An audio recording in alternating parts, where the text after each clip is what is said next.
അങ്ങനെ നമ്മളെ ക്രിസ്ത്യാനോ റൊണാൾഡോയുടെ യൂറോ കപ്പിലെ അംഗം ഇന്നലെ അവസാനിച്ചു അല്ലേ. ഫ്രാൻസിനോട്ട് നല്ല രീതിയിൽ തന്നെ കളിച്ച് തുടങ്ങി, നല്ല രീതിയിൽ തന്നെ അവസാനിച്ചു. എക്സ്ട്രാ ടൈമിലും സമനില പിടിച്ച് പെനാൽറ്റി വരെ പോയി മത്സരം. ജോ ഫെലിക്സിൻ്റെ ഒരു കിക്ക് കാരണം അവർ നാട്ടിലേക്ക് തിരിച്ചു പോയി അല്ലേ. ജർമ്മനിയിൽ നിന്ന് റൊണാൾഡോയുടെ അവസാനത്തെ യൂറോ കപ്പാണ് ഇത് എന്നുള്ളത് റൊണാൾഡോ തന്നെ കുറച്ച് മുന്നേ പറഞ്ഞിട്ടുണ്ടായിരുന്നു. ഇതെൻ്റെ അവസാനത്തെ യൂറോ കപ്പ് ആയിരിക്കും എന്നുള്ളതൊക്കെ. പോർച്ചുഗലിൽ ഇനിയും കുറച്ച് ഏതാനും മാസങ്ങൾ മാസങ്ങളെന്നേ പറയാൻ പറ്റുള്ളൂ. ക്രിസ്ത്യാനോ ആയതുകൊണ്ട് ഇനി എന്താണെന്ന് പറയാൻ പറ്റില്ല കേട്ടോ. വേറെ പ്ലെയറൊക്കെ ആണെന്നുണ്ടെങ്കിൽ എന്നോ വിരമിച്ച് പോയിട്ടുണ്ടാവും. ഇനി എത്ര വർഷം ഉണ്ടാവും, എത്ര മത്സരങ്ങൾ പോർച്ചുഗലിന് വേണ്ടി കണ്ട് പോർച്ചുഗലിൻ്റെ ജേഴ്സി ആണെന്നൊന്നും നമുക്ക് പറയാൻ പറ്റില്ല.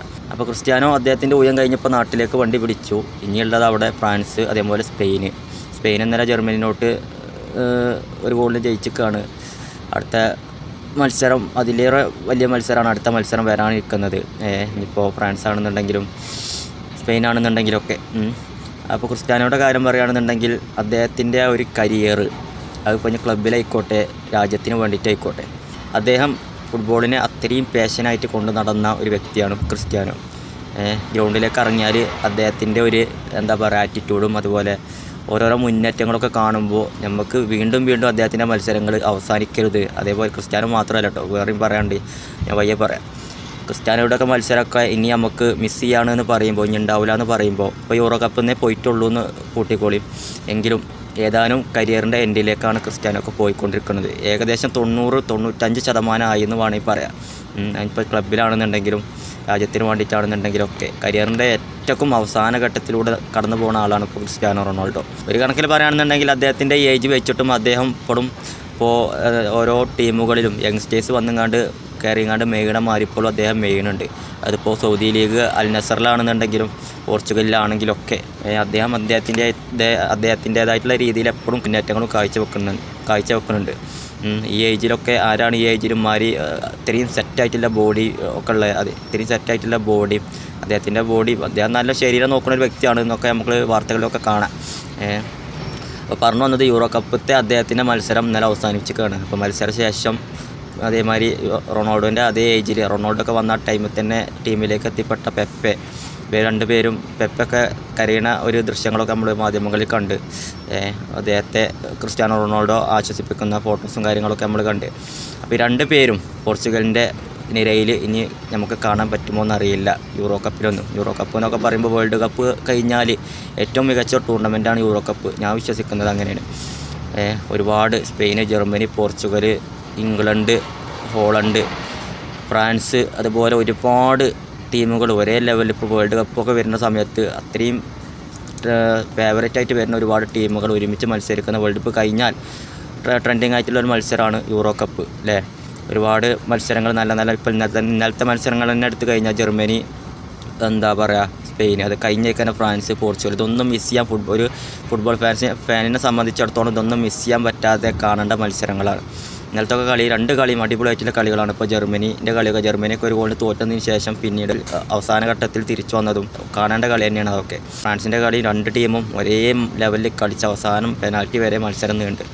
അപ്പോൾ അങ്ങനെ യൂറോ കപ്പിൽ ഓരോ മത്സരങ്ങൾ എടുത്താലും ഒന്നിനൊന്ന് ബെറ്റർ ആയിട്ടാണ് നമുക്ക് കാണാൻ കഴിയുക. കോപ്പ അമേരിക്കയിലാണെന്നുണ്ടെങ്കിൽ അവിടെ കൂടുതൽ ഫേവറേറ്റ് ടീമുകളൊന്നും ഇല്ലാത്തത് കൊണ്ട് ആ ഒരു ലെവലിൽ അങ്ങനെ പോകും. ബ്രസീൽ, അർജൻറ്റീന, ഉറുഗ്വേ, കൊളംബിയ, അങ്ങനെ ഒരു പറയുന്ന ടീമുകൾ അവിടെ ഫേവറേറ്റ് ആയിട്ട് ഉള്ളൂ. ഇപ്പോൾ ഫാൻസ് പവർ ആണെന്നുണ്ടെങ്കിലും ടീമിൻ്റെ സ്ട്രെങ്ത് ആണെന്നുണ്ടെങ്കിലൊക്കെ ഇങ്ങനെ കുറച്ച് ടീമുകൾ അവിടെ ഉള്ളൂ. പക്ഷേ യൂറോ കപ്പിൽ അങ്ങനെയല്ല. അവിടുന്ന് ഒരു ട്രോഫി നേടുക എന്ന് പറയുമ്പോൾ, അല്ലെങ്കിൽ അവിടുന്ന് ഒരു ടീമിനെ തോൽപ്പിക്കുക എന്ന് പറയുമ്പോൾ അത്രയും ബെറ്റർ ആയിരിക്കണം ആ ഒരു ഓപ്പോസിറ്റ് വന്ന ടീം. അതാണ് അതിൻ്റെ കണക്ക്.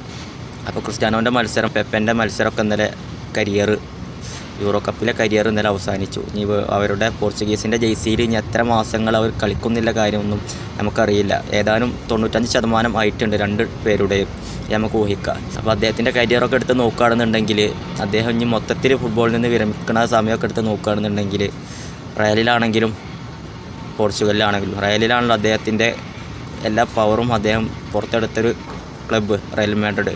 അവിടെ അദ്ദേഹം നേടാത്തതൊന്നും ബാക്കിയില്ല, എല്ലാം നേടിയിട്ടുണ്ട്. ഒരു വട്ടമല്ല, 2, 3, 4 ഒക്കെ വട്ടം ഓരോ സ്റ്റാറ്റസും അദ്ദേഹം അവിടെ നിലനിർത്തി ഉണ്ടാക്കി കെട്ടിപ്പടുത്തുകൊണ്ടാണ് അവിടുന്ന് പോകുന്നത് റയൽ മാഡ്രിഡ് എന്ന് പറയുമ്പോൾ രണ്ടാമത്തെ വാക്ക് ക്രിസ്ത്യാനോ റൊണാൾഡോ എന്നാണ് പറയുക ആളുകൾ. അന്നൊക്കെ ആ സമയം എന്ന് പറയുമ്പോൾ ബെയ്ല്, ബെൻസിമ, റൊണാൾഡോ ആ ഒരു മുൻനിരയും, അതേമാതിരി ബാക്കിൽ കസ്മീറോ, പെപ്പെ, എന്താ പറയുക, റാമോസ്, അങ്ങനെ മോഡ്രിച്ച്, ടോണി ക്രൂസ്, അതുപോലുള്ള അങ്ങനെ മികച്ച ഒരു എന്താ പറയുക ലെവന് റയൽ മാഡ്രിഡ് എന്ന് കേൾക്കുമ്പോൾ തന്നെ മണ്ടാൻ തോന്നുന്ന ഓപ്പോസിറ്റ് ടീമൊക്കെ ഉണ്ടായിരുന്നു.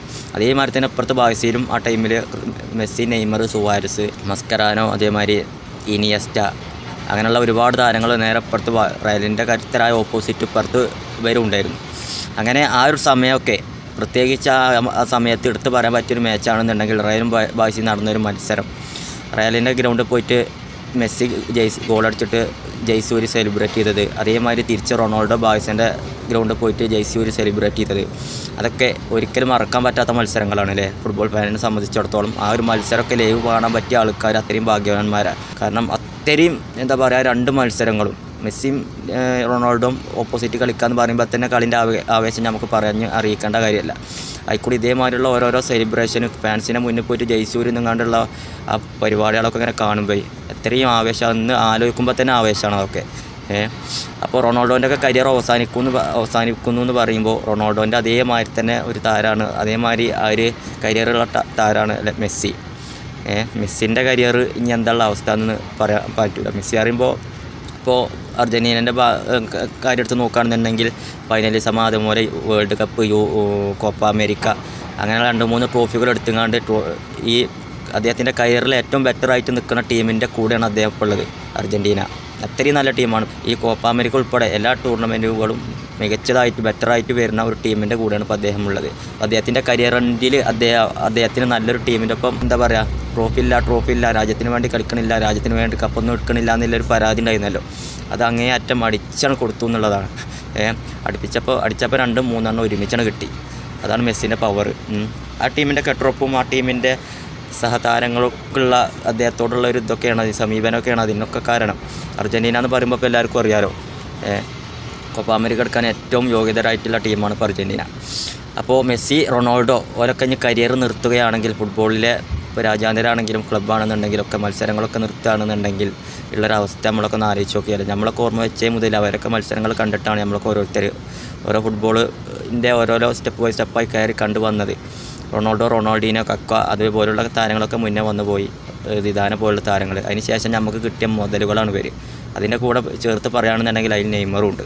നെയ്മറിൻ്റെ കാര്യം ഇപ്പോൾ പറയുകയാണെന്നുണ്ടെങ്കിൽ അദ്ദേഹത്തിൻ്റെ കരിയർ എന്ന് പറയുമ്പോൾ പരിക്കിൻ്റെ ഒരു അങ്ങേ അറ്റാണ്. പരിക്ക് കൊണ്ടുപോയൊരു കരിയറാണ് അദ്ദേഹം. നമ്മളെ റൊണാൾഡോ നേൻ്റെ ഒക്കെ മാതിരി. റൊണാൾഡോ നേന് പരിക്കാണല്ലോ ആകെ പ്രശ്നമായത്, കരിയർ അവസാനിപ്പിച്ചത്. എന്നമാതിരി തന്നെയാണ് നെയ്മറിൻ്റെ അവസ്ഥ. കൂടുതൽ സമയം റെസ്റ്റിലാണ്, പുറത്താണ്. ഗ്രൗണ്ടിലുണ്ടെന്നുണ്ടെങ്കിൽ ആ ഒരു 1.5 മത്സരം തന്നെ ഏക്കണം. അതൊക്കെയാണ് നെയ്മറിൻ്റെ സ്റ്റാറ്റസ്. ഈ 2-3 പേരൊക്കെ നമ്മളെ ഫുട്ബോളിൽ നിന്ന് വിരമിച്ച് കഴിഞ്ഞാലുള്ളൊരവസ്ഥ. കളിക്കാരൊക്കെ ഇനി ഇഷ്ടം പോലെ വരും, ഒന്ന് പോയാൽ 10 വേറെ വരും. അത് എല്ലാ രാജ്യത്തും ആളുകളിപ്പോൾ ക്ലബ്ബുകളാണെന്നുണ്ടെങ്കിലും ഇൻ്റർനാഷണൽ ലെവലിൽ നോക്കുകയാണെന്നുണ്ടെങ്കിലും പ്ലേയേഴ്സിനെ ഇങ്ങനെ കണ്ടെത്തിക്കൊണ്ടിരിക്കുകയല്ലേ, പ്രത്യേകിച്ച് ക്ലബ്ബുകളൊക്കെ. മറ്റുള്ള രാജ്യങ്ങളിൽ നിന്നൊക്കെ ഓരോരോ എന്താ പറയുക സെലക്ഷനും കാര്യങ്ങളൊക്കെ ചെയ്തിട്ട് നല്ല താരങ്ങളൊക്കെ അവനവൻ്റെ തട്ടകത്തിൽ എത്തിക്കാൻ വേണ്ടി ശ്രമിച്ചുകൊണ്ടിരിക്കുകയാണ് ഓരോരോ ക്ലബ്ബുകളും. അപ്പോൾ അതൊക്കെ കളിക്കാരൊന്ന് പോയാൽ 10-15 വേറെ വരും. പക്ഷേ ഇവൽക്കൊന്നും പകരം ഇനിയിപ്പോൾ ഒരു കളിക്കാർ ഈ അടുത്തൊന്നും വരുന്നില്ല കാര്യം നമുക്ക് സംശയമാണ്. റൊണാൾഡോ, മെസ്സി, നെയ്മർ ഇതുപോലുള്ള താരങ്ങളൊക്കെ ഇവരൊക്കെ ഒരുമിച്ച് കരിയറിൻ്റെ അവസാനിക്കുമ്പോൾ നമുക്കൊക്കെ ഒരു വേൾഡ് കപ്പൊക്കെ വരുന്ന സമയത്ത് നമ്മളൊക്കെ നല്ലോണം ആലോചിക്കും ഇവരൊക്കെ അവസ്ഥ. ഇവരൊക്കെ ഇപ്പോൾ ഉണ്ടായിരുന്നെങ്കിൽ അവരൊക്കെ ഉള്ള സമയത്ത് ഇന്ന് വേൾഡ് കപ്പ് അങ്ങനെയൊക്കെ നമ്മൾ സ്വയം പറയും പുതിയ തലമുറകളോടൊക്കെ. ഫ്ലക്സൊക്കെ അടിക്കുമ്പോൾ അവരെ ഫ്ലക്സിലൊന്നും ഇവരെ ഫോട്ടോ ഒന്നും വരാതിരിക്കുമ്പോഴേ, അർജൻറ്റീന ഫാൻസിനെ സംബന്ധിച്ചിടത്തോളം അർജൻറ്റീനൻ്റെ ഫ്ലക്സ് വെക്കുമ്പോൾ അതിൽ മെസ്സി വരാതിരിക്കില്ല. മെസ്സി വിരമിച്ചാലും വരാൻ സാധ്യതയുണ്ട്. കാരണം മെസ്സി അർജൻറ്റീനയിൽ ഉണ്ടാക്കിയ ഓളം അങ്ങനെയാണ്. മെസ്സി എന്ന് പറഞ്ഞ പ്ലെയർ അങ്ങനെയാണ്. അതുകൊണ്ട് ഫ്ലക്സ് വെക്കുമ്പോൾ മെസ്സിൻ്റെ ഫോട്ടോ അതിൽ ഇനിയിപ്പോൾ മെസ്സി എത്ര വിരമിച്ചിട്ട് എത്ര കൊല്ലം കഴിഞ്ഞിട്ടാണെന്നുണ്ടെങ്കിലും മെസ്സിൻ്റെ ഫോട്ടോ വെക്കാതെ ഫ്ലക്സ് വെക്കുന്ന പരിപാടി ഉണ്ടാവാൻ സാധ്യത വളരെ ചുരുക്കമാണ്. അപ്പോൾ പറഞ്ഞു വന്നതെന്ന് വെച്ചാൽ ഇവരൊക്കെ കരിയർ അവസാനിക്കുമ്പോൾ നമുക്കൊക്കെ ഓരോ ടെൻഷനാണ്. ഇനിയിപ്പോൾ ആരാ ഇപ്പോൾ ഇവരെ പകരം വരാൻ, ഇനിയിപ്പോൾ ഇവരെ പകരം ഇതേപോലെ സ്റ്റാറ്റസിലുള്ള കളിക്കാരൊക്കെ ഇനി കിട്ടുമോ, അങ്ങനെയൊക്കെ ഓരോ ചിന്താഗതിയാണ്. നെയ്മർ ആണെങ്കിലും മെസ്സി ആണെങ്കിലും ക്രിസ്ത്യാനോ ആണെങ്കിലൊക്കെ. ഏതായാലും തോന മത്സരങ്ങളൊന്നും 3 പേർക്കും ഇനി ബാക്കിയില്ല, തോന കരിയറൊന്നും ബാക്കിയില്ല. ക്ലബ്ബിലൊക്കെ ഇനി കുറച്ച് കാലം ഇങ്ങനെ കടിച്ച് തൂങ്ങുന്നല്ലാതെ ഏകദേശമൊക്കെ 3 പേരും അയക്കുന്നു. നെയ്മർ ആണെങ്കിൽ കുറച്ചും കൂടി ഏജ് കമ്മിയാണെന്നുണ്ടെങ്കിലും പക്ഷേ അദ്ദേഹത്തിൻ്റെ കരിയർ പരിക്കിൻ്റെ പിടിയിലായതുകൊണ്ട് വലിയ എത്ര മാസം കളിച്ചും തന്നെ നമുക്ക് പറയാൻ പറ്റില്ല. ആ കാര്യം നോക്കുകയാണെന്നുണ്ടെങ്കിൽ മെസ്സിയും റൊണാൾഡോയൊക്കെയാണ് ഒന്നുകൂടി ബെറ്റർ. കാരണം അവർക്കില്ല ടൈമെങ്കിലും ബെറ്ററായിട്ട് കളിക്കാൻ കഴിഞ്ഞു. അതാണ്. അപ്പോൾ നെയ്മറിൻ്റെ ഒക്കെ അവസ്ഥ എന്ന് പറയുമ്പോൾ ഒരു കരിയർ മൊത്തം പരിക്കിൻ്റെ പിടിയിലാവുമ്പോൾ അതും ജാതി ലോകോത്തര താരം എന്നും പുറത്തിരിക്കേണ്ടി വരുമ്പോൾ ഉള്ളൊരവസ്ഥ എന്താണ് അല്ലേ? അപ്പോൾ പെപ്പെ, റൊണാൾഡോ അവരൊക്കെ അവസാന യൂറോ കപ്പ് മത്സരം ഇപ്പോൾ ഇന്നലെ കഴിഞ്ഞു. ഇപ്പോൾ ജർമ്മനിയിൽ നിന്ന് വണ്ടി കയറി. അപ്പോൾ ഇനിയിപ്പോൾ അടുത്ത പോർച്ചുഗലിൻ്റെ ഏതാനും മത്സരങ്ങളിലും കൂടി ചിലപ്പോൾ കാണാൻ പറ്റും റൊണാൾഡോനൊക്കെ. മെസ്സിൻ്റെയും റൊണാൾഡോൻ്റെ ഒക്കെ കരിയർ അവസാനിക്കുന്നതിൻ്റെ മുന്നേ നമുക്ക് ഇതുപോലുള്ള ത്രില്ലിങ് ഗെയിമുകളൊക്കെ പരമാവധി എൻജോയ് ചെയ്യുക. അതേപ്പം നമ്മളെ കൊണ്ടൊക്കെ കഴിയുള്ളൂ അല്ലേ?